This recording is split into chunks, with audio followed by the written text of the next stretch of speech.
आणि बघा प्रथम क्रमांकाचं पारितोषिक 25,000 रुपये, जवळपास अर्धा तोळा सोनं येईल अशा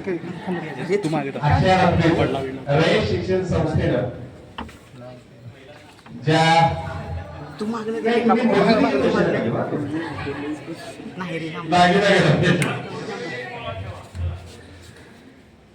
पद्मभूषण डॉक्टर कर्नल भाऊराव पाटील राज्यस्तरीय महाविद्यालयीन वक्तृत्व स्पर्धा 2025 चा प्रथम क्रमांकाचा मानकरी ठरलेला आहे.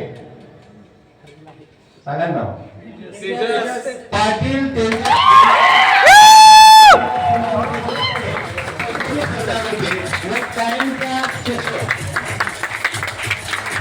या मुलाचं वैशिष्ट्य असं बरं का की 2 वर्ष ते या स्पर्धेत वेळेसाठी जिना झाला होता आणि त्याचं हे आयुष्याचं स्वप्न आज